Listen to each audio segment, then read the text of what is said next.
அன்பானவர்களே, அன்பு வணக்கங்கள். உங்கள் உள்ளத்திலே உண்மையாக இருக்கின்ற, உங்கள் கருவறையிலே, இதய குகையிலே, இதய தாமரையிலே பூத்திருக்கின்ற இறைவனை நான் வணங்குகிறேன். உங்களுக்குள்ளதான் இறைவன் இருக்கா? கடவுள், தெய்வம், ஆண்டவன், பரம்பொருள், பரமசிவன், பரமபிதா, எத்தனையோ பேர் வச்சு அழைச்சிக்கோ. ஆனா அந்த இறைவன் என்பவன் உங்களுடைய இதயத்திலேயே தான் இருக்கிறான். இதை புரிந்து கொள்வதற்கு கொஞ்சம் அறிவு வேலை செய்ய வேண்டும்.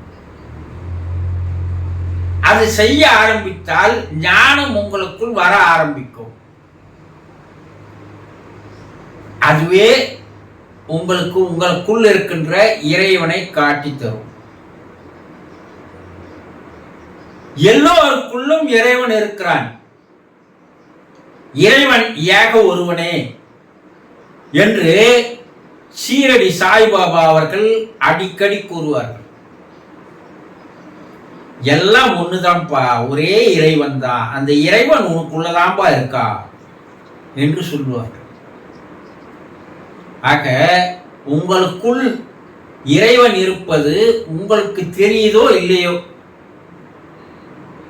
எங்களுக்கு நன்றாக தெரிகிறது. ஆதலால் இறைவனை நான் வணங்குகிறேன். இறந்தவருக்கு நீங்கள் செய்கின்ற சடங்குகள்,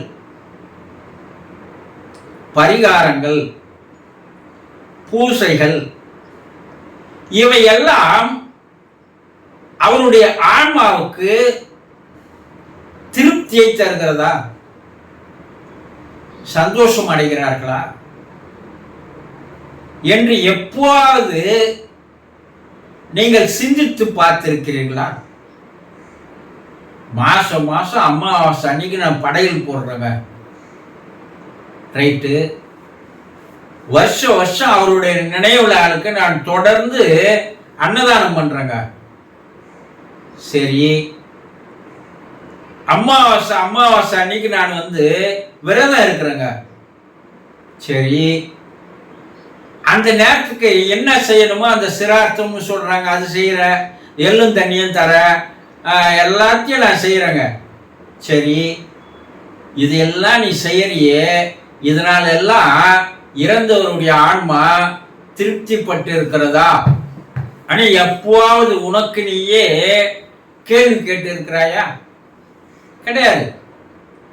எல்லாரும் செய்யறான், நானும் செய்யறேன். ஆடி அமாவாசைக்கு ஜனங்க ஜெய் ஜெய் ஜெய் ஜென்னு போய் ஆத்தோரம் செய்யறாங்க, நானும் போய் செய்யறேன். இப்படி மற்றவர்கள் செய்வதை பார்த்து செய்யறீங்களே தவிர, இந்த பரிகாரங்கள் எதற்காக செய்யப்படுகிறது, இதற்கு உங்களுக்கு முன்ன செய்தவரை கேட்டுக்கிறீங்களா? இல்ல இல்ல, இப்போ உங்க அப்பா செய்துன்னு வராரு, பிள்ளைகளாக நீங்கள் ஏன்பா உங்க அப்பா அம்மாவுக்கு நீ இந்த திதி தரையே, அது அதனால உங்க அப்பா அம்மா ஒரு சந்தோஷப்பட்டு இருக்கிறாங்களா? ஆனா அவர் கேட்டு இருக்கியா? கிடையாது. ஏதோ ஒரு கடமைக்காக.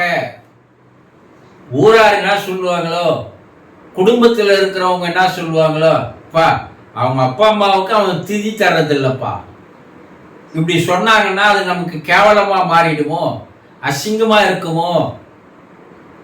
எதை எங்க அப்பா செய்துன்னு வந்தாருங்க, அவங்க அப்பாவுக்கு செய்துன்னு வந்தாரு, அதனால இப்ப எங்க அப்பா இறந்துட்டாரு, அவருக்கு நான் செய்யறேங்க. எங்க அப்பா அவங்க அப்பாவுக்கு எதுக்கு செய்தாருன்னு தெரியாது, நான் இப்ப எங்க அப்பாவுக்கு எதுக்கு செய்யறேன்னு தெரியாது என்ன சொல்றவங்க தான் நிறைய பேர் இருக்கீங்க. இதுல இப்போ காலங்கள் மாற மாற அதை செய்வதே கிடையாது. என்ன, அவன் வெளிநாட்டுல வேலை செய்யறான், வெளிநாட்டுல இருக்கிறான், அந்த நாட்டில் போய் எங்க அது திதி தர்றது, எங்க பூஜை பண்றது, பரிகாரம் பண்றது, அவனுக்கு வேலைக்கு ஓடியாருவே அவனுக்கு சரியா இருக்கு. அப்போ அதனுடைய தாக்கம் பரியமானது கொஞ்சம் கொஞ்சமா குறைஞ்சிட்டு வருது.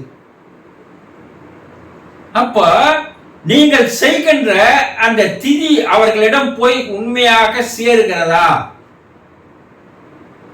கிடையாது.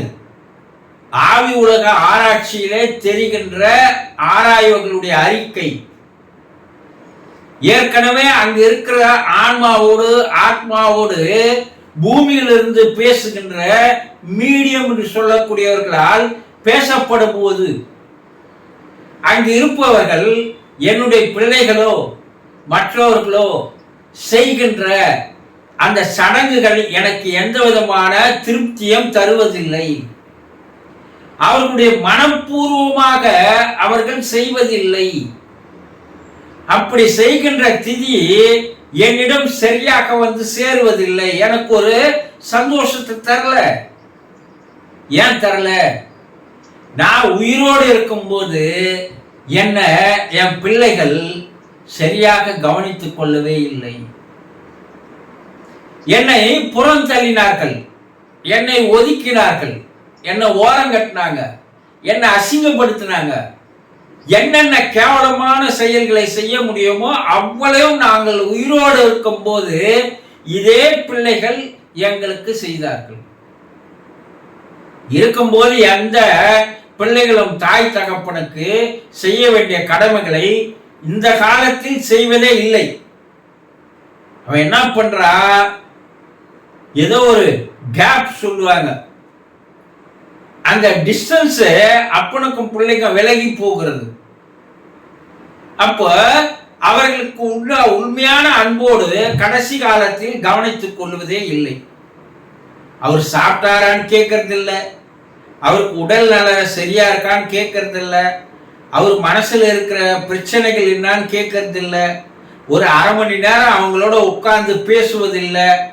அவங்க சாப்பாடு போட்டீங்களா, முடிஞ்சு போச்சு, ஏங்கன்னா கம்முன்னு ஒரு மூலையில கடை என்ற மாதிரி, நாயை கட்டி வைக்கின்ற மாதிரி பெற்றோர்களை ஒரு மூலையில் வைத்திருந்த பிள்ளைகள். இப்படிப்பட்ட பிள்ளைகள் இறந்து போன பெற்றோர்களுக்கு எந்த சடங்குகளை திதிகளை பரிகாரங்களை செய்தாலும் அது அவர்களை திருப்திப்படுத்துவதே இல்லை. அப்ப எதுக்கு செய்யணும்? இருக்கும்போது அந்த தெய்வங்களை கவனிக்கல, இறந்துட்டு பிற்பாடு இவர் பெருமைக்கு செய்ததுனால எந்த பலனும் இல்லை. சரி, இதெல்லாம் எதுக்காக செய்யறோம்? அவருடைய மனம் சந்தோஷப்படணும், திருப்தி அடையணும். அவர் எந்த அளவுக்கு அவர் மனம் அமைதி அடைகிறதோ அப்போதுதான் அந்த ஆன்மா சாந்தி அடையும், அடுத்த நிலைக்கு அவங்க போவாங்க. இன்று ஆவி உலகிலே பெரும்பாலான ஆன்மாக்கள் சாந்தி அடையவே இல்லை. அவர்கள் மறுபிறப்புக்கு போகாத நிலையில் தான் அலைந்து திரிந்து கொண்டிருக்கின்ற ஒரு சூழ்நிலையில் இருக்கிறது. அப்ப நாங்க என்னதான் பண்ணணும் குருஜி?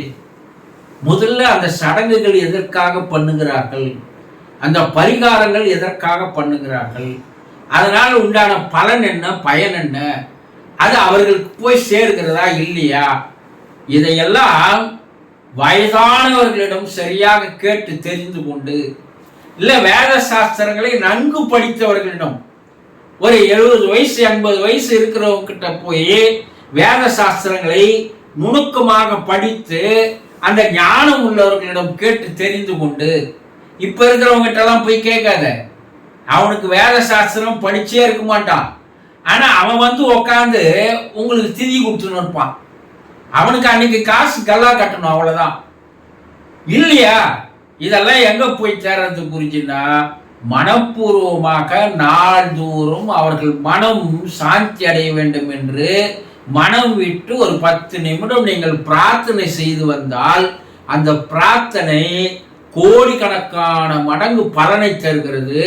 அது அவர்களுக்கு ஒரு மன அமைதியை தருகிறது. அவர்கள் மறுபிறப்பை நோக்கி செல்கிறார்கள் என்பதை புரிந்து கொள்ளுங்கள். இதற்கு காலம், இடம், தேசம், நாடு இது எதுவுமே தேவையில்லை. எங்க இருந்தாலும் உட்கார்ந்து ஒரு 10 நிமிடம் பிரார்த்தனை பண்ணுங்க. அவங்களுக்கு செய்த தவறுகளை அவர்களிடம் மன்னிக்கும்படி கேளுங்க. அவர்கள் அப்படி கேட்க கேட்க அவர்கள் ஆன்ம சாந்தி அடைந்து மறுபிறவுக்கு செல்கிறார்கள். சந்தோஷம்.